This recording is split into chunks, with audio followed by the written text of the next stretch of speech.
Hello tout le monde, nous sommes à Mogadiscio, au camp de réfugiés somaliens, afin de faire bénéficier 400 familles. Chaque famille va bénéficier d'un denrée alimentaire qui est composé de 25 kg de riz, 25 kg de farine, 8 kg de dattes, 3 kg de sucre et 5 litres d'huile.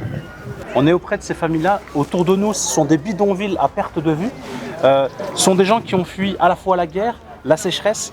On sait que la sécheresse fait rage dans la région, ici en Somalie, Éthiopie, Kenya.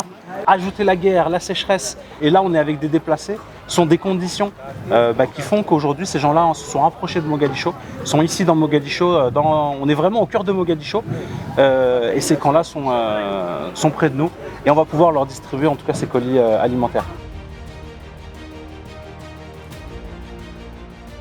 qoyskii waa la diiwaan gelinayaa 6 à 7 waa personnes. registreynayaa qoyskan marka bishii waxaa loogu xisaabtamaya intaana la siinayaa. Et ce que nous dit le partenaire, c'est que ces familles-là, ces colis permettent à une famille de pouvoir se nourrir pendant un mois, mais les besoins du camp sont tels qu'en général une famille, il y a une telle solidarité dans le camp, et il y a une telle problématique liée à la possibilité de se nourrir, que ces colis-là, ils se les partagent entre familles. C'est une solidarité qui se met en place ici dans le camp. Donc ce que le partenaire fait, c'est qu'il nous implore de dire aux gens qu'il faut que cette aide, elle soit régulière, qu'elle soit vraiment mensuelle, voire bimensuelle, ici sur ces camps-là, pour pouvoir leur apporter une stabilité tout au long de l'année, et pas uniquement tous les 6 mois ou une fois dans l'année.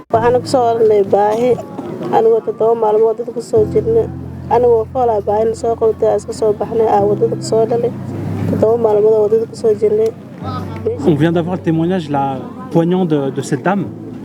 Elle a un bébé à peine d'1 mois et elle nous a raconté qu'elle a fui la terre maudite. Elle a fui la brousse. La brousse où elle dit qu'il n'y a ni à manger ni à boire, où même les animaux meurent. Et quand on a imaginé ça dans nos cerveaux, immédiatement on lui a posé la question, mais est-ce qu'il y a des gens qui meurent de faim ? Et ce qui est poignant, c'est qu'elle nous a dit oui, j'ai vu des gens mourir de faim.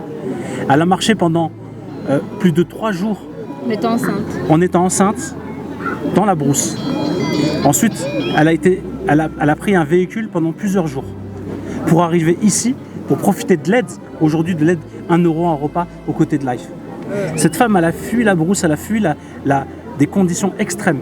Elle était enceinte et là, elle vient d'avoir son bébé il y a à peine 1 mois, que j'ai dans les bras là. Et elle dit qu'elle a vu des gens mourir. Il y a encore des gens qui meurent de faim sur Terre. On a l'impression que ce sont des histoires, des balivernes. C'est encore le cas en 2022. Il y a des gens qui meurent de faim. Aujourd'hui, c'est notre devoir d'être aux côtés de ces gens-là. La Somalie, on n'en parle plus dans les médias. L'Éthiopie, on n'en parle plus dans les médias. Ces pays-là, on n'en parle plus dans les médias et il faut qu'on soit à leur côté. Pour qu'on puisse se rapporter le maximum de denrées alimentaires. Je sais émue.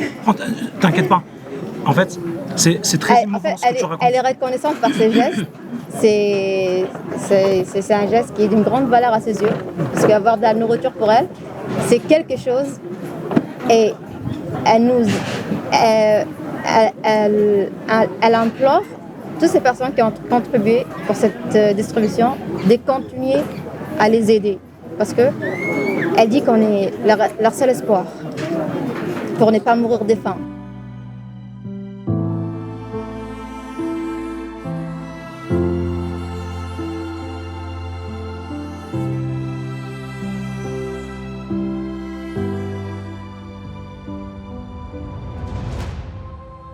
Pourquoi on fait cette vidéo et pourquoi on témoigne? Parce que moi j'étais là pendant le ramadan l'année dernière, il y a pratiquement 1 an. Il n'y avait pas ces camps là en fait. Il y avait ces camps, les camps qu'on voit derrière nous avec des bidonvilles, avec tout ça. Mais il n'y avait pas ces tentes construites à même le sol. Et en fait c'est des gens qui encore une fois ont fui la sécheresse, ont fui la guerre pour venir s'installer ici. Ça déchire le cœur. Vraiment, je ne pensais pas qu'une famille pourrait tenir à avoir ça comme abri. Si tu n'arrives pas à tenir, tu peux pas respirer. Pour une maman avec des enfants, c'est déchirant. Et peut-être c'est elle-même qui a fait ça, hein? Peut-être, oui. Et c'est fort probable. Et elle mange ici, elle dort ici. On le voit déjà.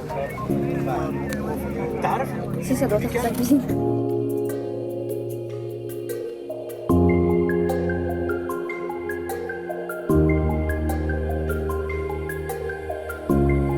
waa maxsan tahay life